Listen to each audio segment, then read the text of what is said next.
Welcome to our course on how to create PowerPoint presentations.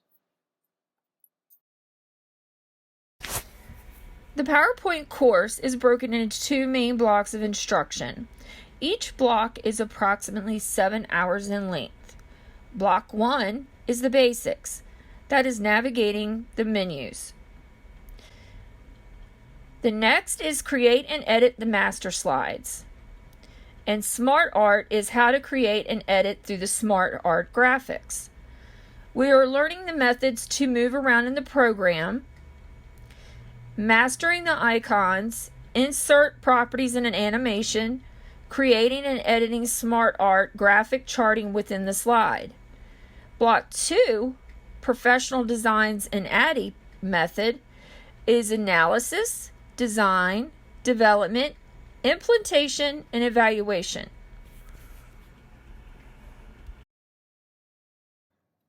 Assessments.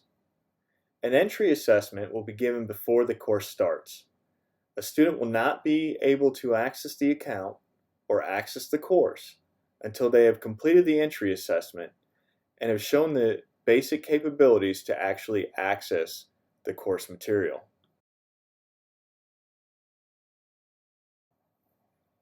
Three other assessments will be given during the course. The first one will be the pre-assessment.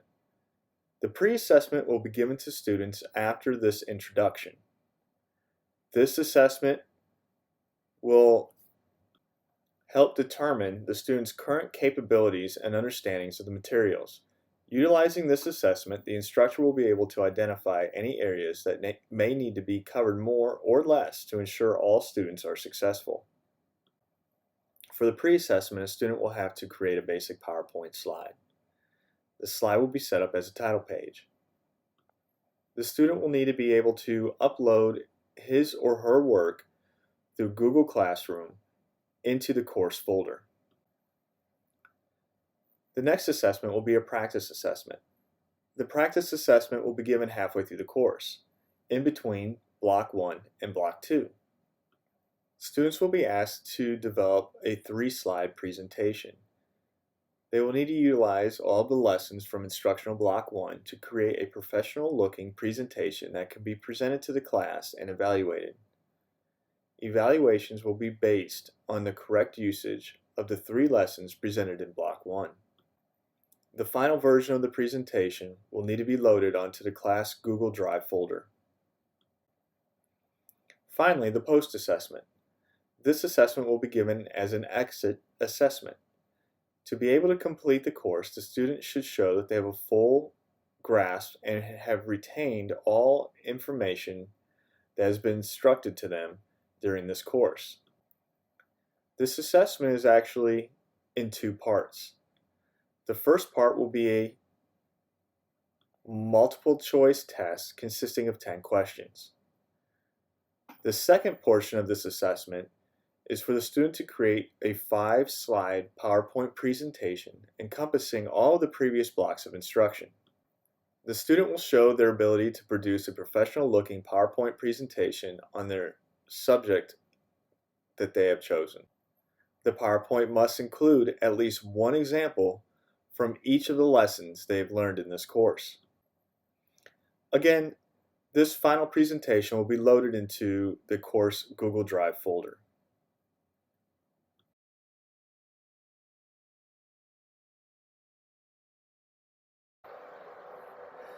This course will be accessed through Google Classroom.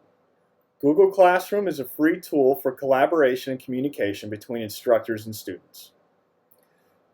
You will view your lessons, access assessments, and upload your projects all through the Google Classroom. There are some things you'll need to know before you get started in Google Classroom, like accessing and enrolling in a course, navigating a course, turning notifications on and off within a course, and where to add your work. To access your course, locate the email that was sent to your registered email account. In that email, you will see a blue Join button. Simply click on the button. You will need to log in to Google Classroom with your Gmail account. If you do not have a Gmail account, you can register for one for free. You must have an account to log in to your Google Classroom.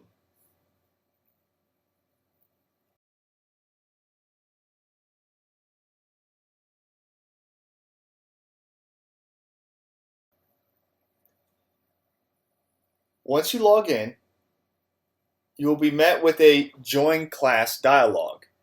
It will state that you've been invited to a specific course. You are signed in as what your name is, and if you wish to join underneath that name or switch account, simply select Join.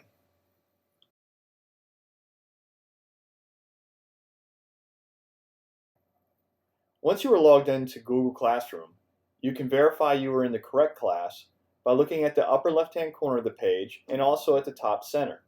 The name of the course will be located in these areas. In the upper left-hand corner, you will find the Menus button. Clicking on this will open up the classes menu. You will be able to view any of the courses that you might be teaching, along with any of the courses that you are enrolled in.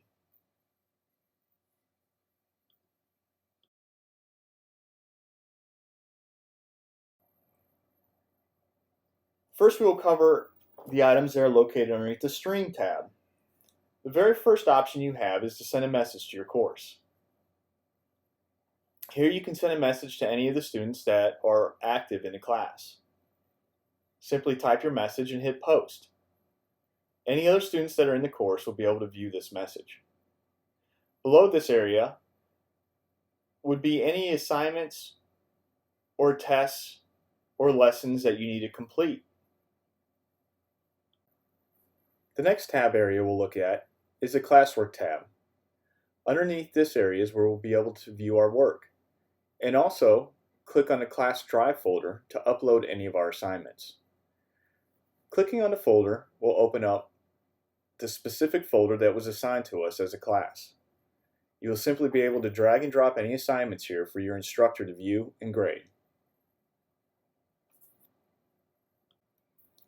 Clicking back into the classwork area, we can view any quizzes or block lessons that we need to complete. In this case, we're going to click on Block 1, Lesson 1. As an example, we'll view the video on how to create smart art.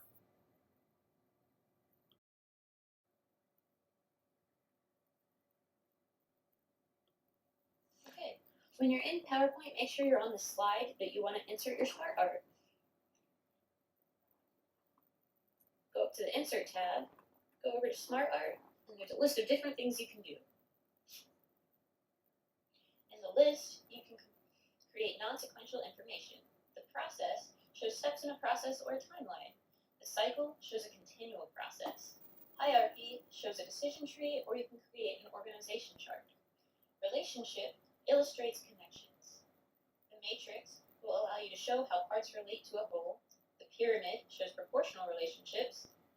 And finally, picture, you can use pictures to prominently convey or assess content. Today, we're going to do a cycle, and I'm going to show you the ADDIE process just as an example. So, you have your cycle up, click on the little arrow at the left, and it shows you a text insert box. So, I'm going to type out my ADDIE process, which is analysis, design, develop, implement, and evaluate.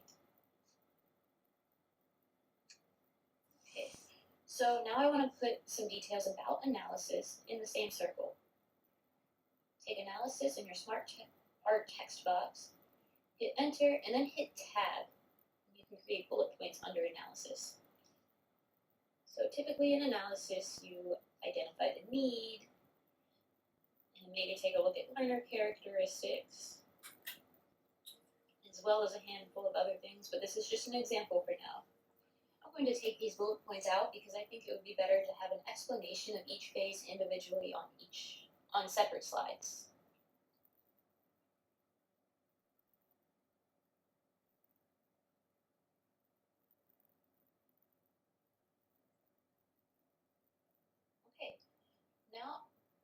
If you go to the top, you can change the look of your smart art. Although I like the plain look the best. You can also change the color. You can use the same color scheme as what the PowerPoint already is, or you can use some contrast and make the artwork pop. I hope this was informative for you. If you have any questions, please reach out to our group. After you complete your assigned lesson block, return to the Classwork tab. Here, check for any quizzes that you may have to take. If there are any quizzes, select on the menu. Complete your quiz.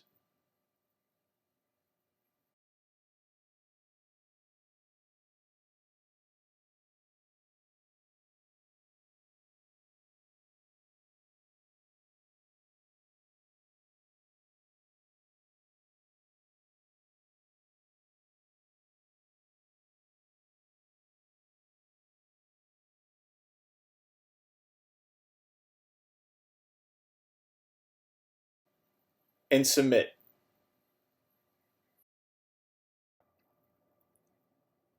After submitting an assignment, a test, or a quiz, you will want to return to the Classwork tab and enter the View Your Work folder periodically to see if any of your assignments have been graded. Once your instructor grades your assignments, you will be able to view any notes or attachments that the instructor provides you in this section.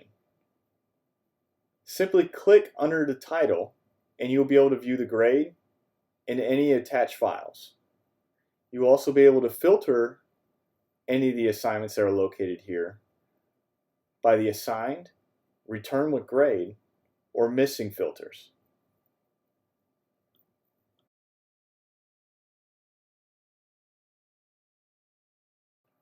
To return back to the main Google Classroom page, simply click the back arrow next to your name. Then click the menu button. Select the course you wish to return to under Enrolled Courses. Finally, we will discuss the People tab. After clicking on the People's tab, you'll notice two sections, Teachers and Classmates.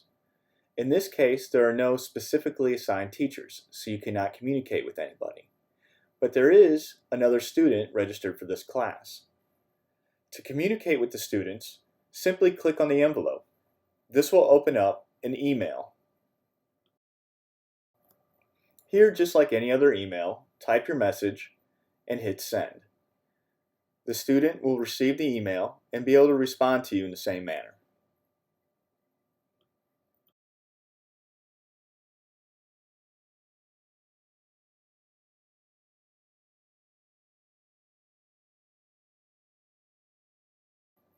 Again, underneath the People's tab is where you will communicate with any of your teachers or classmates.